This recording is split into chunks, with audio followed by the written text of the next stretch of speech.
And joining us now at the Innovation Cafe is our very own Chris Sable, and it is brought to you by Kobo. Open up.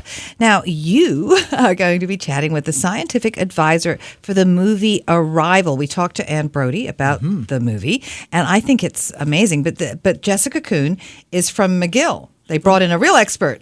That's right. Yeah, when you see the movie, you'll be surprised just how much of it is about linguistics. And it makes complete sense that they've got a real linguistics professor to sign on and give notes.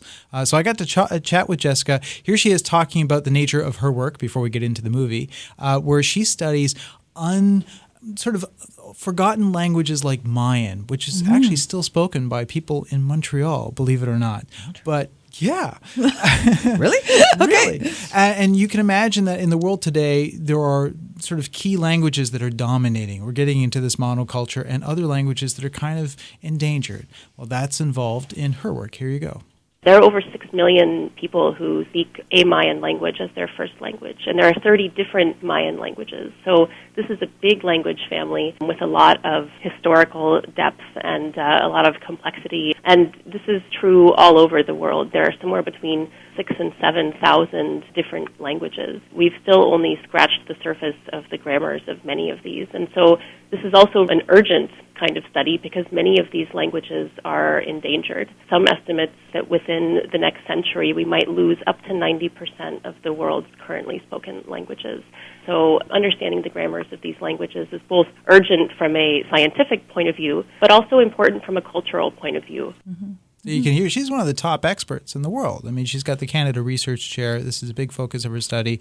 It's natural then that the movie producers would reach out to her to try to help them make and improve the way that they explore how languages are solved when it comes to aliens.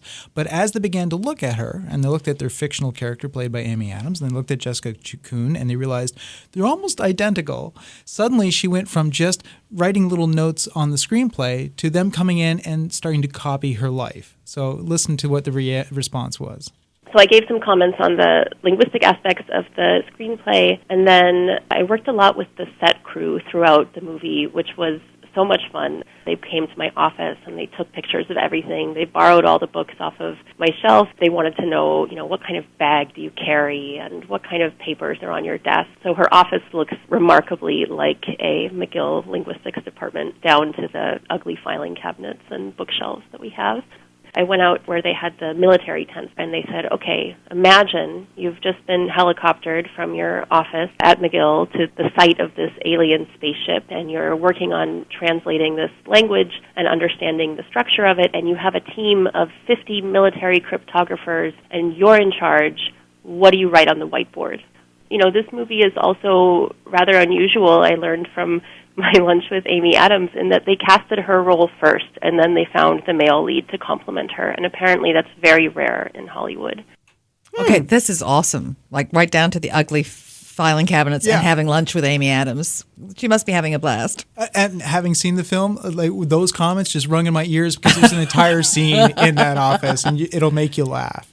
Okay, let's talk about zine culture. Right, zine culture. What's a zine? Zine is not a magazine, it's not a comic book, it's not a graphic novel, it's a little bit of all those things. I went to the Cannes Zine Festival where I saw people making paper zines. Some of them were bedazzled. There's no rules at all. And one of the top zine makers is Jenn Woodall. She does a series called Magical Beatdown. I love the visual styling of it. She draws from so many inspirations, from the counterculture comic books of the 1960s to the anime Japanese books. It is fantastic. It is a series in which you have these schoolgirls who transform into street fighters and get really into violent battles where they take on the issues of the day, like catcalling and things like that. So I asked her about the series, and they like to swear. So I asked her, okay, tell me about your series, about the violence and about the fact your characters really are like salty, salty sea dogs and the way they curse.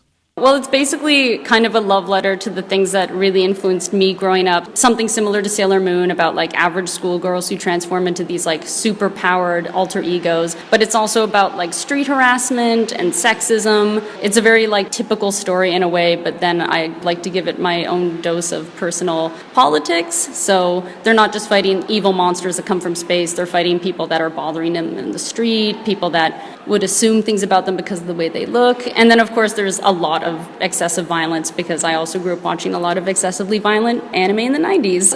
I'm a really big fan of It's Always Sunny in Philadelphia, and I especially enjoy their very colorful language. So when I was working on the first magical Beatdown, I kind of had it on repeat in the background, just like as background noise while I'm drawing away. And I just decided, this is really funny. I want to incorporate this kind of stuff into my comic. And anytime I find an internet article that has really colorful internet language in the comments, I always bookmark it. I'm like, I'm going to come back to this and read it later. She's actually found a use for internet comments. There you go. But I asked her, of course, to recommend a book. I just read this really great novella, We Have Always Lived in the Castle by Shirley Jackson, and it's really fantastic. It's about these sisters that live together in this old manor. They live there with their uncle. It's not really a ghost story, but kind of a mystery of what happened to this family that kind of put them into this distressing situation that they're in. I won't really say anything else because I feel like any more is really going to spoil it because it's such an amazing read and I knew nothing about it going into it and I really loved it. I just had people say to me, you're going to love this book. You really need to read it. And I kept being okay, I'll read it when I have some time. And then I finally picked it up and once I got 10 pages in, I'm I'm not doing anything for the rest of the day except finishing this book now. Love books like that. Thank you very much. Chris Sable's Innovation Cafe is brought to you by Kobo. You can visit kobo.com today. This is What She Said on The Jewel. Stay with us. Kobo makes it easier to access the stories you love and discover new ones in an instant. Over 5 million ebooks, a personalized reading experience, and points earned with every purchase. Visit kobo.com today and open up.